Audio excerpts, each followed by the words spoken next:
Welcome to Decode Station. I'm Sarah. Tonight, we break down one of the biggest corporate scandals in history, the rise and fall of Enron. And, to really grasp the sheer magnitude of this corporate failure, you actually have to look at what the company looked like before all the corruption took hold. Right, because if you just imagine turning on the financial news back then, you're seeing a company that is celebrated globally. I mean, they were viewed as the absolute most innovative business in America. Oh, absolutely. They were a complete corporate juggernaut. They were making billions, revered by analysts, and just trusted completely by everyday investors. Exactly. And you picture this sleek, unstoppable machine, but then when you actually look under the hood, you realize the vault is completely empty. It was completely empty, yes. And today, we're really taking you inside that illusion to explore the precise mechanics of how this massive foundation, which was built entirely on the appearance of infinite growth, eventually just crumbled under its own weight. It really is fascinating. And to understand how a traditional energy company derailed so spectacularly, we need to look at their origins, right? We do, because the contrast is honestly startling. I mean, originally, Enron was a highly straightforward American energy company. It was founded in 1985 through a very traditional, highly functional merger between Houston Natural Gas and Internorth. So at that specific moment in time, their business model was entirely physical, wasn't it? Exactly. It was tangible. It was deeply rooted in the actual physical production and distribution of energy. They had real pipelines, actual steel in the ground, and legitimate infrastructure. And I think that physical foundation makes the eventual collapse even more staggering when you really think about it. I mean, how does a company go from moving actual natural gas through physical pipes to just uh, moving imaginary numbers around on a spreadsheet? Well, that radical transformation was engineered primarily by two individuals at the very top of the corporate hierarchy. We are talking about Chief Executive Officer Jeffrey Skilling and Chairman Kenneth Lay. Okay, so these two come in and they essentially rewrite the entire DNA of the company. That is exactly what they did. Under their direct leadership, a massive shift occurred. By the time we hit the late 1990s, they had completely transformed the identity and the daily operations of Enron. So they move away from being a traditional energy producer. What do they actually become at that point? They morphed into this highly complex, deeply aggressive, major player in energy trading and financial markets. They systematically promoted a corporate culture that was entirely focused on aggressive growth, constant risk-taking, and what they enthusiastically called financial innovation. Well, I have to challenge that specific narrative of innovation right here because, that word is so frequently used as a convenient shield for just really bad behavior. It is used as shield all the time, yes. Yeah. Right. So when you look at the actual mechanics of this transformation, you have to ask yourself a critical question. Was this actual sustainable innovation that provided real value to the market, or was it simply a high-pressure corporate pressure cooker where the safety valves were just intentionally removed by the leadership? You have accurately identified the exact systemic flaw in their entire philosophy. When you look at the internal incentive structures, it confirms that your description of a pressure cooker is just entirely accurate. So what did that actually look like for the people working there? Imagine you are an employee operating within Enron during this era. What is your day-to-day reality? Well, the reality is that you are constantly pushed by executive leadership to generate massive profits as quickly as humanly possible. Furthermore, you are financially rewarded based solely on your immediate performance metrics. So your entire compensation package, your bonuses, your livelihood was tied strictly to rapid profit generation. Exactly. It was all about the immediate numbers. The leadership did not implement any balancing metrics for long-term stability or ethical compliance. And when a corporation builds an environment like that, I mean, it just becomes perfectly ripe for increasingly risky and eventually completely fraudulent financial decisions. It does, because the psychological impact on those employees must have been profound. It was incredibly damaging. Oh, absolutely. Put yourself in the shoes of an Enron executive in 1999. If your entire career trajectory depends entirely on producing immediate, aggressive financial returns, the temptation to push the boundaries of legality just becomes a systemic feature of your daily life. It's no longer a simple anomaly at that point. It basically becomes the entire business model.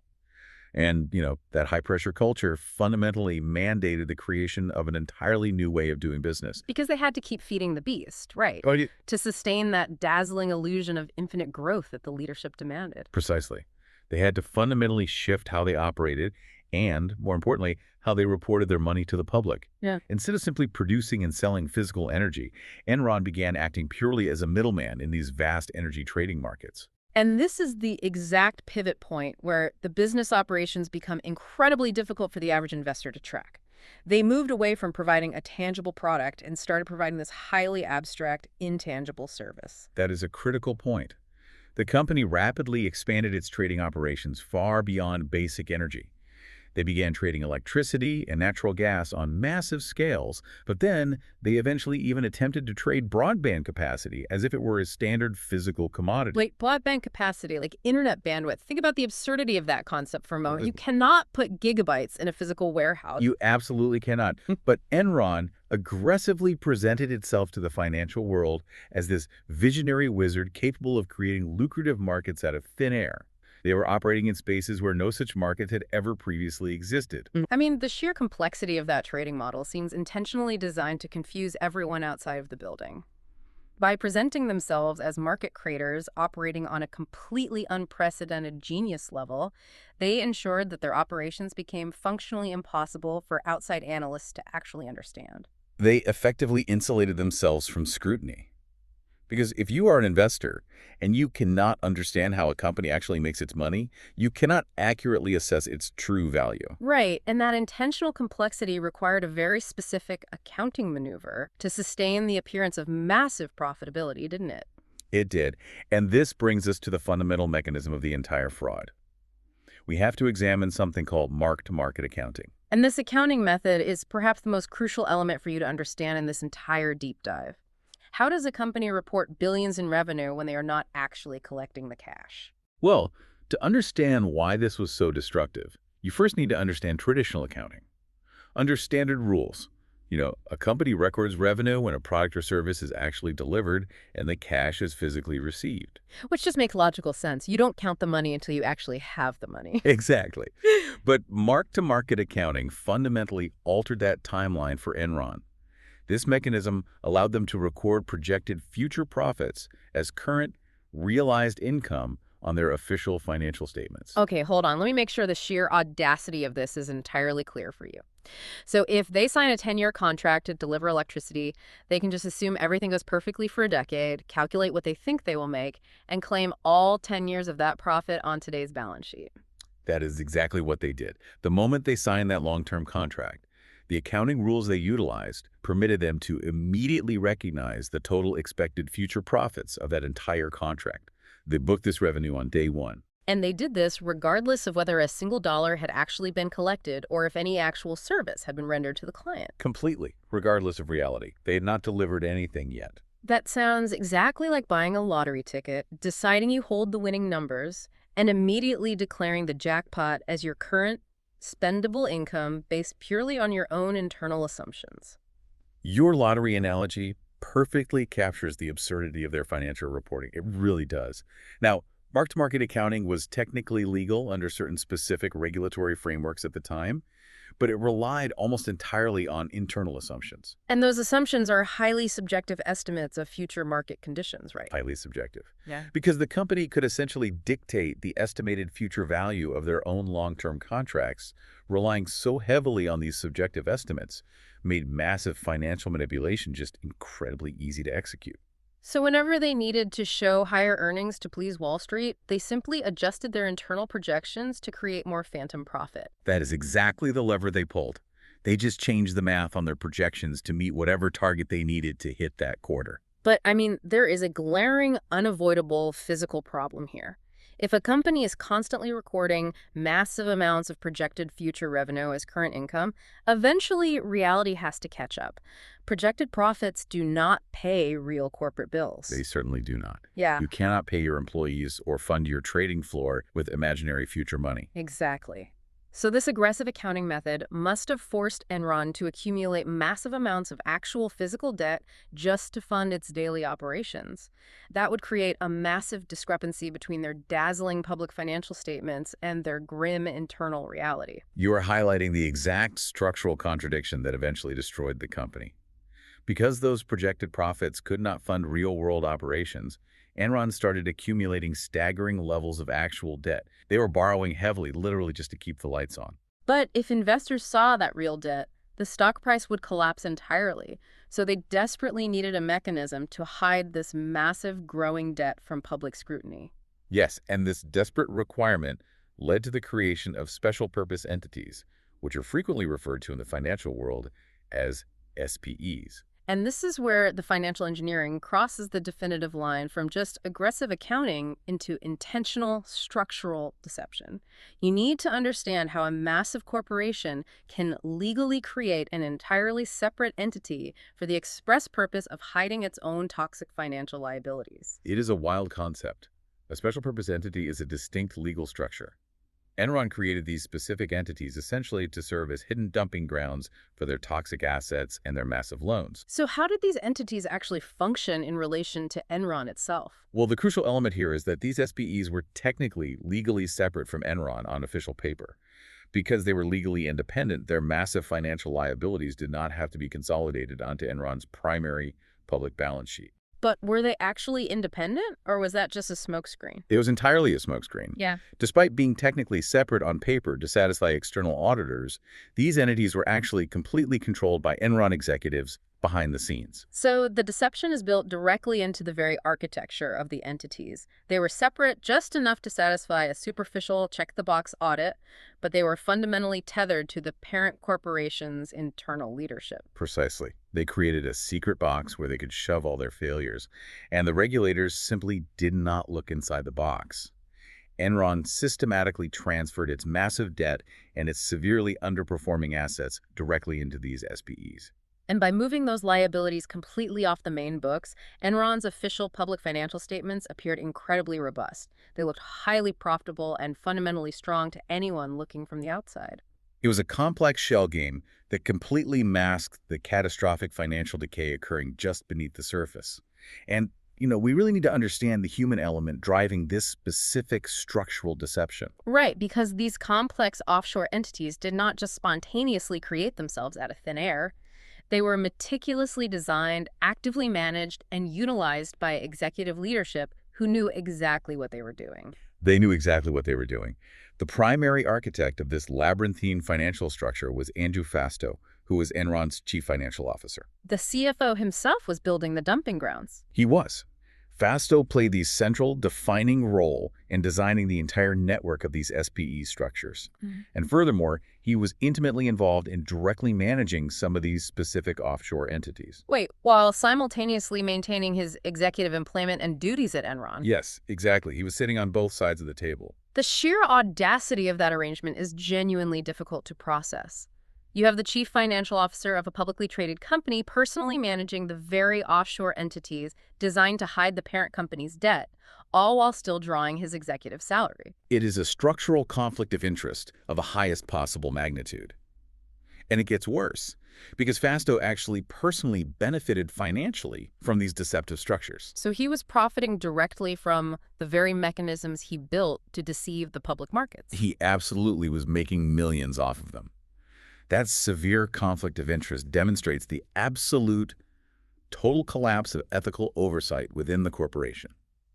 Fastow was officially tasked with protecting the financial integrity of Enron. He was supposed to be serving the best interests of the shareholders, but instead he was operating hidden entities that personally enriched him while actively obscuring the true financial peril of the corporation. Exactly. But, as we both know, a system built entirely on hidden debt and phantom profits simply cannot sustain itself indefinitely. The mathematics simply do not allow it. They really don't. The gap between the dazzling illusion of their official public statements and the grim reality of their hidden debt eventually became far too wide to successfully conceal. The facade was inevitably bound to crack. And that inevitable collapse materialized incredibly rapidly in the year 2001. After years of unquestioned dominance and absolute trust from the markets, the tide finally turned. What was the catalyst for that? Who finally started asking the right questions? It was financial journalists and external market analysts who finally began to deeply scrutinize and aggressively question Enron's increasingly labyrinthine financial statements. they began to notice the glaring inconsistencies. They must have started pointing out the complete lack of actual cash flow despite the record reported profits, right? Yes, exactly. They started asking where the actual cash was, and they began questioning the pervasive opacity surrounding all those special purpose entities we discussed. And once those critical questions started being asked, the entire foundation of the company became highly vulnerable because the entire Enron business model required absolute, unquestioning confidence from the financial markets to sustain its inflated stock price. That confidence was the only thing holding the stock up. Once journalists demanded to see the cash, that confidence evaporated almost overnight. And the market reaction to this analytical scrutiny must have been swift and utterly devastating. I mean, investors must have panicked upon realizing the potential scale of the deception. The panic was absolute. The market mechanics during a financial panic are ruthlessly efficient. Investors began a massive, relentless sell-off of their Enron shares. As the massive sell-off accelerated throughout the months of 2001, the company's stock price plummeted rapidly. And because they had no actual cash reserves or legitimate foundational assets to halt the decline, they had no real money to stop the bleeding. Exactly, because, as we discussed earlier, their reported assets were largely based on those manipulated mark-to-market future projections. When the market demanded real value, they had nothing to show. The breathtaking speed of the destruction is just a testament to how fragile the illusion truly was. Once the actual numbers were demanded, the company had absolutely nothing of tangible value to present to its creditors or its shareholders. The vault was completely empty. It was. And the final grim conclusion arrived in December 2001. Stripped of its financial camouflage and utterly devoid of operating capital, Enron officially filed for bankruptcy. Which, at the time of the filing, marked one of the largest corporate bankruptcies in the entire history of the United States. It sent shockwaves through the entire economy. The total destruction of a top-ranked, globally recognized corporation forced the entire global financial system to deeply reckon with its own severe vulnerabilities. You really cannot have a top-tier company vanish overnight, wiping out billions of dollars in shareholder value without exposing fundamental flaws in the oversight mechanisms that were supposed to protect the public. The system failed at every possible level. It was a systemic failure of epic proportions, because the failure involved not just the corporate executives, but also the total failure of external auditors to expose the deceptive entities. Sweeping legal and corporate changes were federally mandated. The government had to step in. And the legal consequences for the specific individuals involved cemented the company's legacy as the ultimate cautionary tale in modern finance, didn't they? They certainly did. The executives who championed the aggressive risk-taking, built the toxic culture, and managed the deceptive accounting practices were finally forced to answer for the destruction they caused. Key executives, including those who fostered the high-pressure culture and explicitly designed the fraudulent structures, faced severe criminal charges. Yes, and through these high-profile prosecutions, Enron became the enduring, universal symbol of corporate fraud and profoundly unethical business practices. However, the most significant systemic outcome was arguably regulatory. Right, the scandal directly led to the creation and implementation of the Sarbanes-Oxley Act. Exactly. The Sarbanes-Oxley Act was explicitly designed to mandate strict corporate accountability and demand absolute financial transparency. It fundamentally changed how public corporations must report their financial health. And that specific legislation represents the government's direct attempt to ensure a financial disaster of this magnitude could never be replicated using the exact same methods, correct? It forced a completely new era of strict documentation. It did. It legally requires executives to personally certify the accuracy of their financial statements, and it established severe criminal penalties for the destruction or manipulation of financial records. Executives could simply no longer claim ignorance about the actions of their own accounting departments. Which is a huge shift. And as we conclude this deep dive, you really have to look at the landscape of modern corporate finance through the lens of this specific historical collapse. It is a critical lens to use, absolutely. Because Enron's executives successfully hid their massive fraud for years by utilizing the highly convenient excuse of innovation and by leveraging extreme financial complexity. This forces a critical examination of the current market.